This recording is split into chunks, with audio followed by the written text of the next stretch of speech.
Viene asociado a ello, viene el diseño, y obsérvense que siempre la palabra diseño viene primero, porque hay que diseñarlo. Diseño y construcción de trenes de alta velocidad, y aquí se fijaron un objetivo muy alcanzable.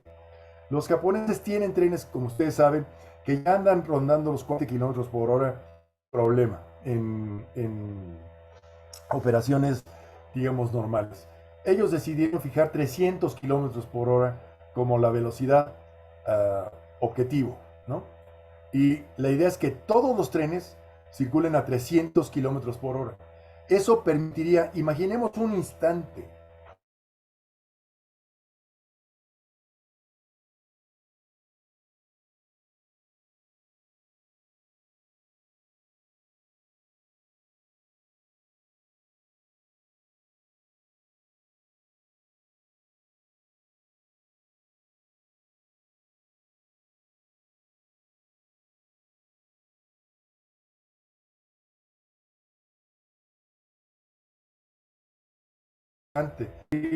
los recorridos a 300 kilómetros por hora de manera cotidiana, ¿no? De manera permanente. ¿Qué ventaja tiene el ferrocarril sobre el avión? Bueno, pues es obvio, el ferrocarril puede llegar al centro de las ciudades, los aviones no pueden. Por necesidad, tienen que estar distantes, necesitan espacio para aterrizar. En cambio, los ferrocarriles, con una sola vía, que en todos estos casos son vías suspendidas, no como el tren Maya, que rompe todo el ecosistema, no, estas son vías que están arriba. Si construyes como un viaducto, de tal modo que pueda ir a 300 kilómetros por hora, sí. ¿Sí? Entonces, bueno, pues esto es lo que han estado haciendo, ya lo tienen funcionando varias veces en estos ferrocarriles que van efectivamente a 300 kilómetros por hora, ¿sí? Y eh, con esto, con todo este sistema de transporte, ellos están planeando de una manera muy ambiciosa, establecer, como seguramente ya lo leyeron, la exportación de mercancías de China hacia, sobre todo hacia Europa, ¿no? Europa y Occidente. Y para ello han trazado dos líneas, ¿no? Una línea siendo los barcos, ¿no? Que está compuesta por una serie de puertos que ellos están desarrollando, ¿no? Y en algunos casos comprando, como el Pireo, por ejemplo, que ellos compraron el puerto literalmente y están mejorando la infraestructura para que pueda soportar mucho más carga. Entonces esta línea azul que es la ruta de la seda del mar, ¿no? Que pasa por Suez. Y por otro lado una ruta de la seda por tierra que está basada, adivinen en qué, pues en los trenes de alta velocidad, ¿no? O sea, esta distancia que actualmente, por ejemplo, el ferrocarril transiberiano, que va de Vladivostok aquí, pues tarda actualmente, creo que son 4 días en llegar. Con un tren de 300, este recorrido se va a hacer, ¿sí? Entonces, y puede ser también de carga. Entonces, tiene un objetivo comercial, y tiene un objetivo claramente comercial para colocar todos los productos que veíamos hace un... Bueno, luego, entrando en un tema que es un poco más de esta red en lo particular, que es la eficiencia energética. Eh, China es famoso por contaminar mucho, ¿sí? Y por tener ciudades polucionadas, hacer un uso muy eh, intenso de energía de carbón, sobre todo de carbón, ¿no? No querer firmar los tratados, los acuerdos de París, no querer sumarse a muchos de los compromisos de energética, pero no obstante eso, en cuenta que el tema de la eficiencia energética es un tema crítico, no solo por el tema del cambio climático, sino porque mantener la, la industria y para poder aportar la población necesitan ser eficientes en el uso de energía. Así que hay varias ciudades, bueno, primero algunos edificios como este, pero varias ciudades que están siendo planeadas con criterios bastante interesantes en cuanto a eficiencia energética. Por un lado, lo que ya dijimos, ¿cuál es la clave de la eficiencia energética a nivel urbano? Los, o sea, si seguimos pensando en el auto, jamás vamos a ser eficientes. Jamás. Y nuestras ciudades nunca van a... que no es posible desarrollar una ciudad donde todos tengan automóvil y que sea al mismo tiempo eficiente y densa. Entonces aquí claramente ya hay un criterio muy claro de aumentar la densidad urbana y aumentarla a través de sistemas de transporte local e internacional, y regional e internacional. ¿Cómo se consigue eso? Bueno, pues primero el sistema de transporte más urbano, más efectivo y eficiente es el metro y los trenes suburbanos. A mí me asombró mucho cuando hace ya muchos años me invitaron a una conferencia en Guangdong, en Cantón. Y yo, para ser sincero, ni siquiera sabía dónde estaba esa ciudad, ¿no? O sea, había oído que estaba en China, pero eso era mi única información. Y eh, tomé el avión a través de Estados Unidos. Imaginaba que iba a ser pues un avión ruso viejo, ¿verdad? Posiblemente. Y mi sorpresa fue mucha cuando me subí en un Airbus último modelo de doble piso, ¿no? Que al llegar a la ciudad de Guangdong le dio la vuelta, el avión literalmente le dio la vuelta a uno de los edificios más altos del mundo, que era de la ciudad a nivel de... El edificio andaba sobre los 100 niveles, ¿no? Le dio la vuelta ahí. Llegó a un aeropuerto súper moderno y de ahí todo el transporte se podía hacer por transporte público. Y algo que fue súper interesante, el lugar donde fue la reunión, en un centro de convenciones, estaba un poco en la orilla de la ciudad. Nos llevaron al lugar nos reunimos y demás, y yo pregunté por el metro. Y entonces me dijeron, no, pues está para allá, ¿no? Pero el para allá era un terreno totalmente baldío, ¿no? Entonces, pues seguí preguntando a señas, porque yo no hablo chino, ¿verdad? A señas, donde me fueron guiando las personas a través de una veredita que llegaba a una estación de metro en medio de la nada, literalmente, y ahí estaba el metro. ¿Cuál es lo importante de esta anécdota? Para ser una ciudad eficiente, primero hay que hacer los sistemas de transporte. Luego levantar las calles, luego meter el transporte y luego volverlas a tapar. O porque pasa lo mismo, ¿no? Bloqueo la calle, aquí lo conocemos de sobra con la construcción de los segundos pisos y de las líneas del metro, ¿no?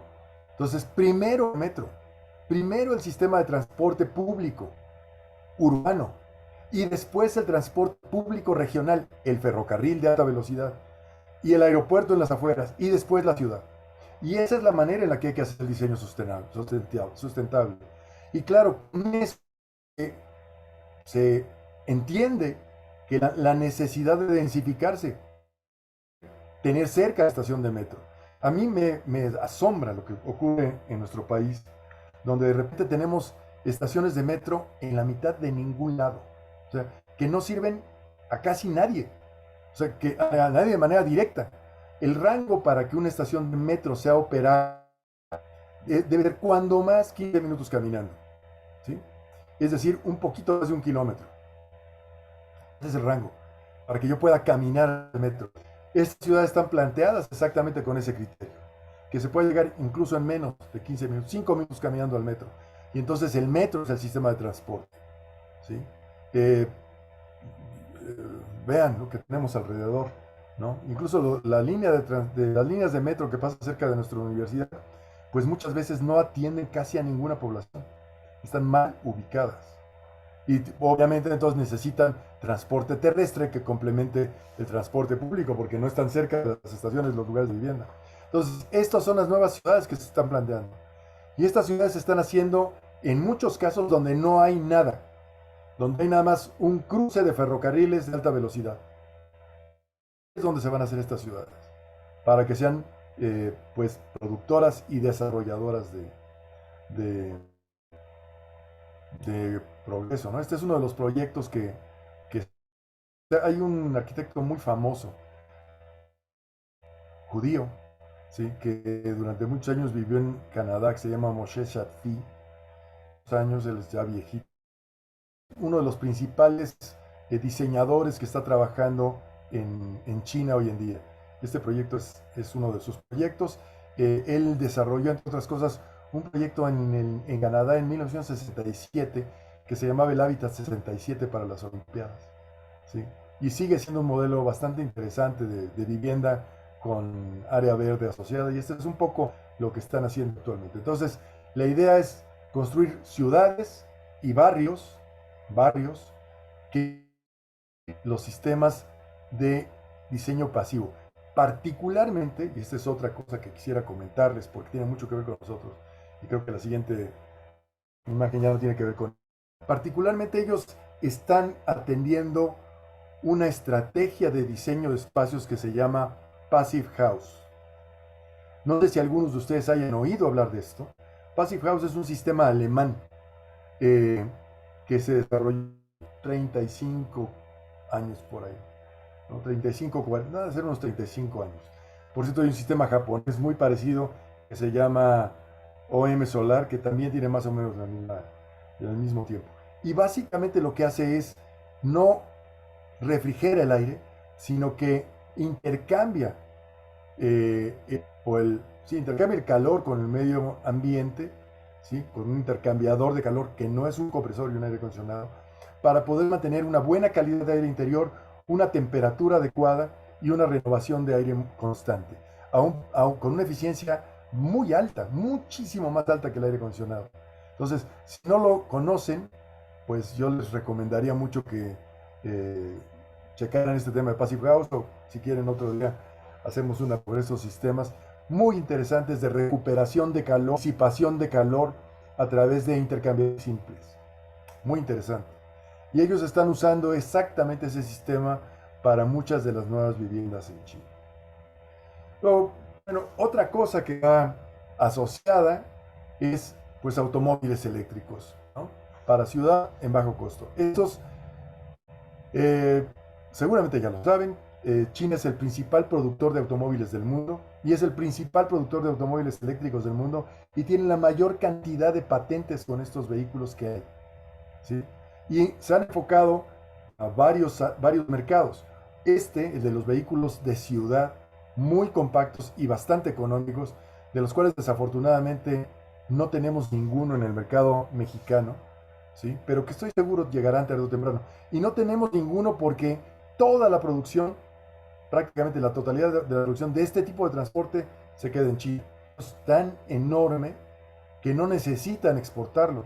Y ahí tal vez reflexión interesante para nuestros colegas que están trabajando sobre sistemas de transporte o sistemas de almacenamiento de energía, en que estos equipos realmente están funcionando a nivel comercial muy bien en prácticamente todo el mundo. Y en China sí son líderes, tienen cerca de 30 marcas de vehículos, todas las marcas son chinas, unas de ellas asociadas con empresas chinas o con empresas, ¿no? Algunas empresas japonesas, pero la mayoría de las empresas son chinas puras, 100% chinas.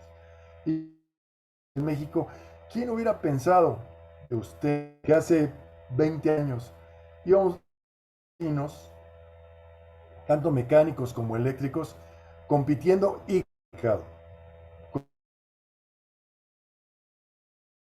que podríamos pensar que fueran baratos y malos, ¿no? Pero fíjense que no está ocurriendo eso. Los carros chinos hoy en día están compitiendo en el mercado de lujo y en el mercado medio con mucho éxito. ¿Y por qué? Pues porque tienen y por otro lado tienen calidad. El diseño asociado a la calidad. ¿Sí? Si yo diseño algo bien, entonces le voy a calidad, tanto de presentación como de fabricación, como de operación. Entonces la tecnología y el diseño van de la mano. Y este tipo de vehículos medios que ya tenemos aquí, y absolutamente seguro, y pronto vamos a empezar a ver vehículos eléctricos chinos que no se exportan a México porque no dan abasto al mercado. O sea, tienen una demanda enorme, ya están entrando en Europa de una manera muy fuerte y van a entrar en América pronto, estoy segurísimo. Luego, el séptimo área estratégica, nuevos materiales, ¿no?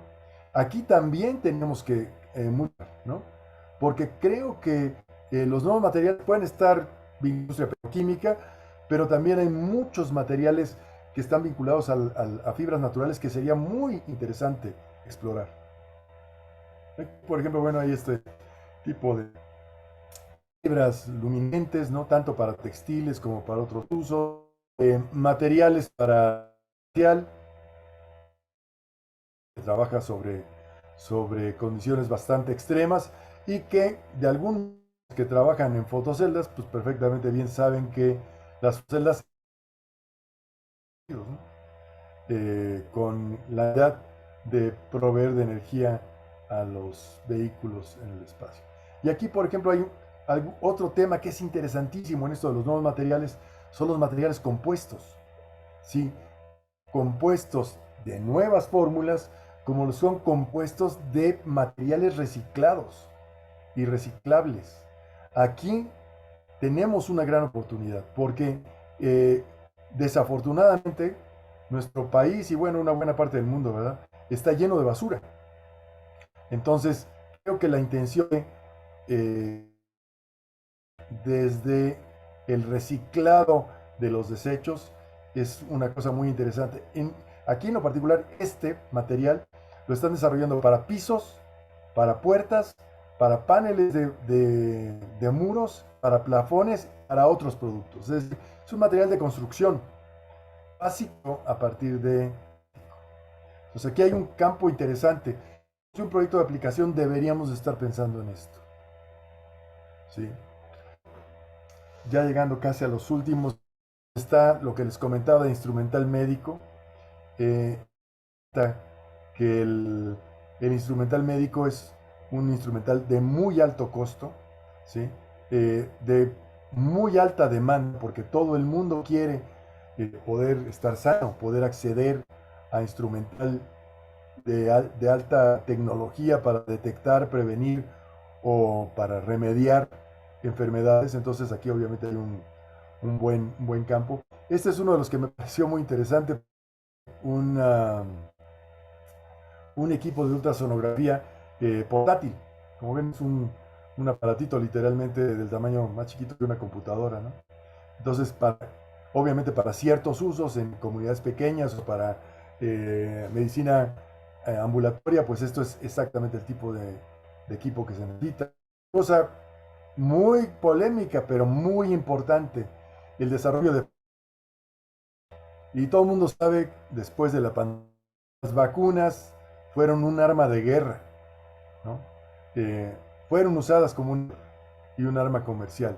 Por uso, eh, pues se decía que había vacunas que no servían, ¿no? Que no funcionaban. Muchas veces realmente sin tener las pruebas de que esto era cierto o no. Pero bueno, creo que la pandemia nos enseñó que en este campo del desarrollo farmacéutico y de particularmente de las vacunas, hay y va a haber mucha necesidad en el futuro próximo. Seguro no va a ser esta la última pandemia, ojalá sea la última que nosotros veamos, pero creo que no lo va a hacer por muchas razones, entre otras por la interconectividad que tienen, por el aumento de la población y por el cambio que está sufriendo el clima, que está cambiando los vectores que producen las enfermedades y eso estoy seguro que va a cambiar totalmente la escena de salud. Entonces aquí, en campo, no somos de esto, pero del campo farmacéutico y de vacunas claramente va a tener sus repercusiones. Otro tema clave es todo lo que tiene que ver con la industria agrícola, la agroindustria. Pienso en México y en los campos nonados que vemos en muchos lugares, ¿no? Y con el tipo de cultivo que se hacen, los que sí funcionan, ¿no? Eh, pues me parece que este es un tema donde hay oportunidades muy interesantes para para el desarrollo tecnológico de nuestro campo directamente, más bien mecánico, ¿no? pero indudablemente aquí es interesante. Maquinaria específicos. Eh, bueno, ya prometo apurarme y terminar. Ya veo que algunos de ustedes están comentando que van a salir. Maquinaria más convencional.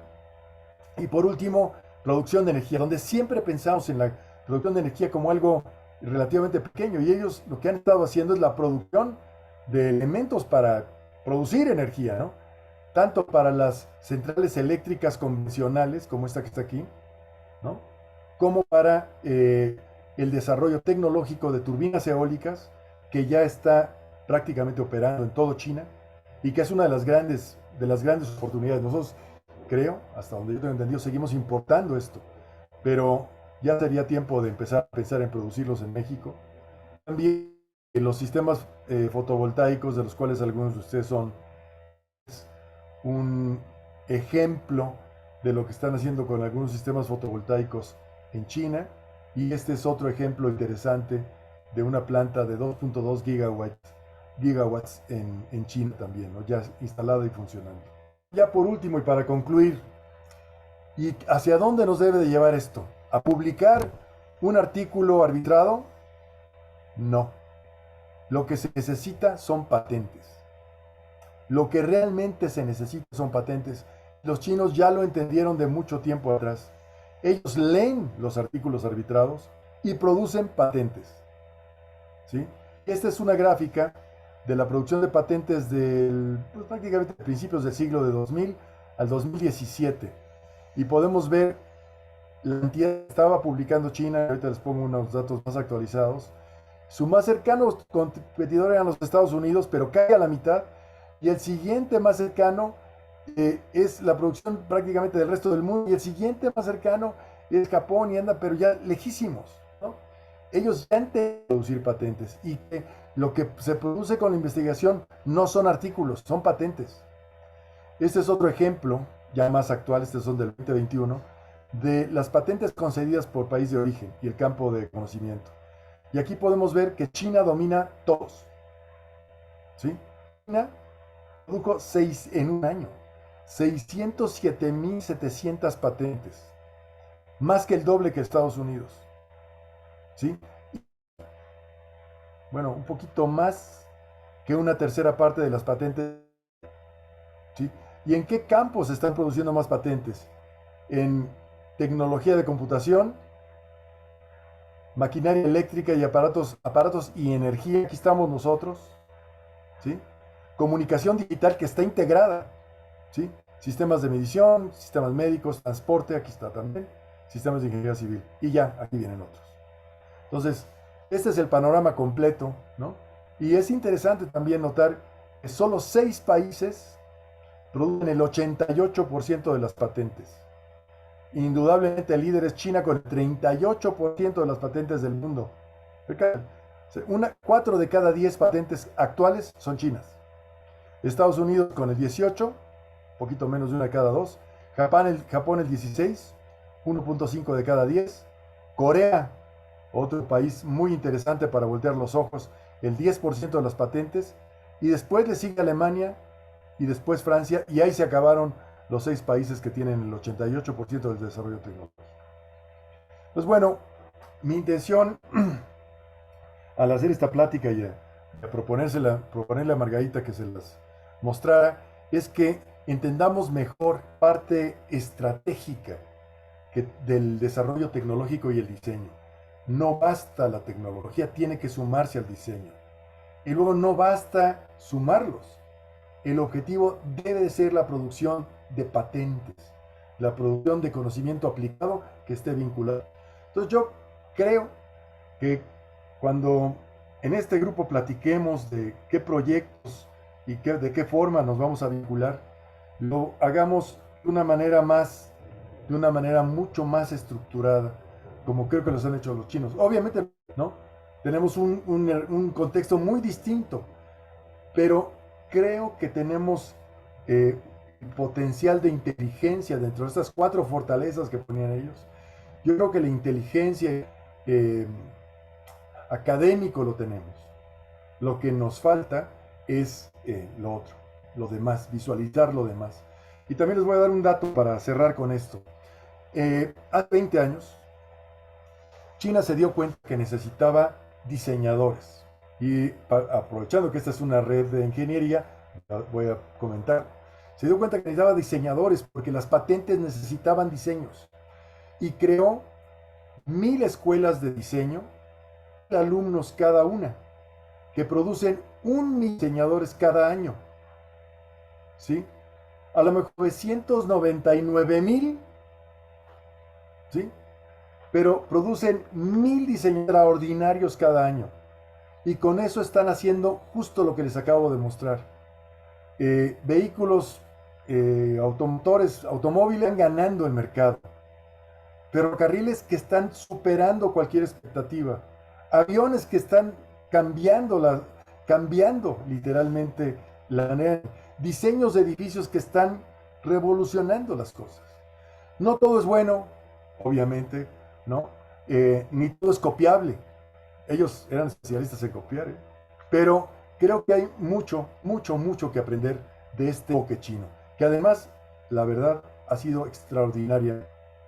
Y bueno, pues yo con esto los dejo por si queremos.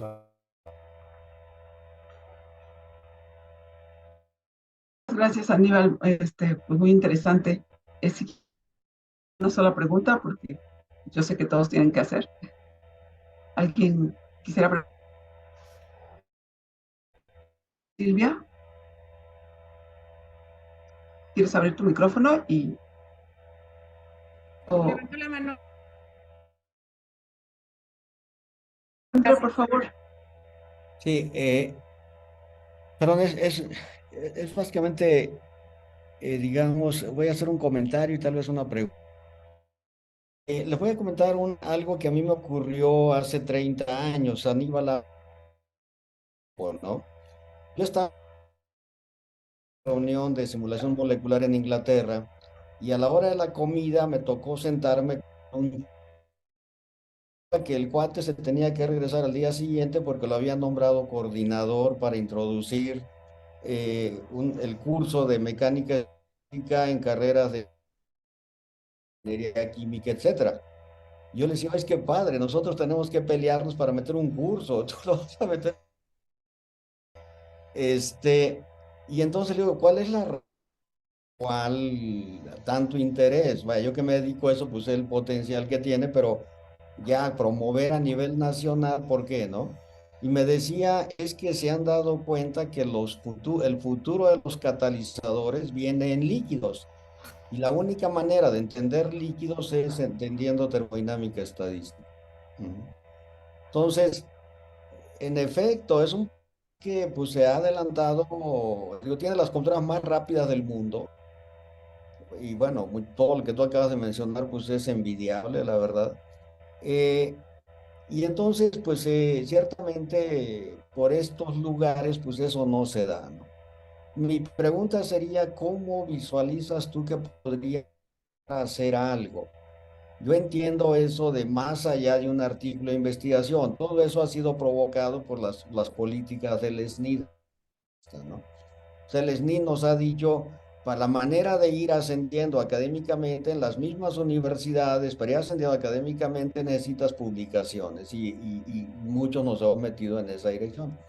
¿Cómo empezar a hacer algo para efectos de meternos en de producir patentes?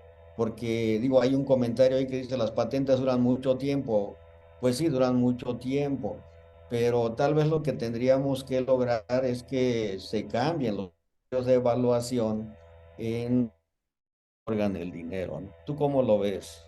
¿Cómo empezamos? Mira, yo creo que sí tenemos que cambiar el objetivo, ¿no? O sea, como bien dices, el SNI principalmente, pero también las propias universidades nos han metido en una mecánica en la que producimos artículos, pero la verdad es que artículos es muy pequeño, ¿no? O muy especializado también, ¿no? Están interesados únicamente en lo específico de este artículo. Yo creo que tenemos que cambiar la brújula. Tenemos que entender que el objetivo son patentes. el objetivo deben ser las patentes. Ahora, sacar una tiene un grado de dificultad medio, ni siquiera es tan difícil. Lo que pasa es que no tenemos ni el entrenamiento, ni la preparación, tampoco para hacerlo. Entonces tenemos que asociarnos de manera un poco más interdisciplinar para conseguir más rápidamente las patentes. Y lo que sí creo que tenemos que hacer es ponernos de acuerdo en qué temas compartidos en el know-how del grupo son los que nos conviene atacar, ¿no? O sea, no creo que sea suficiente hacer un prototipo, sino que lo que tenemos que ver es qué tipo de producto, qué tipo de resultado podríamos tener que realmente nos convenga a todos y produzca efectos más allá de la creación del prototipo. Es una discusión que es muy difícil decir en un minuto, decir cuál es en este momento, ¿no? Pero sí creo que tenemos la capacidad de hacerlo. Lo que hay que hacer es combinar, como yo lo estoy repitiendo tantas veces, los temas que tienen que ver con ingenierías y desarrollo tecnológico con diseño y producción a la clara, creo yo. Entonces vamos poniendo los temas. Creo que es complicado decirlo ahorita, pero creo que sí lo podemos hacer. Gracias. Al contrario. Pues ya nada más para cerrar, les comento que pues efectivamente de eso se va a tratar la red, de acuerdo con la plática que tuve con el doctor José Antonio de los Reyes. Él quiere que preparemos un documento donde enfaticemos cuáles son nuestras principales habilidades como grupo para que nos dediquemos a conseguir proyectos, sobre todo encaminados hacia la transición energética. Ya pues estamos ahí tratando de organizar un poco más las ideas para poder hacer una lluvia de ideas entre todos y poder comenzar a preparar el documento y pues encaminar a la red de alguna manera exitosa para el futuro. Así es que la plática cayó como anillo al dedo, Aníbal. Muchas gracias. Bien, pues espero que haya sido útil. claro que sí, muchísimas gracias. Bueno, les agradezco mucho a todos su presencia y pues nos vemos el próximo martes. Un abrazo y qué bueno que ya reanudamos. Nos vemos. Chao. Gracias, Chao. hasta luego a todos, gracias. Hasta luego. Hasta luego.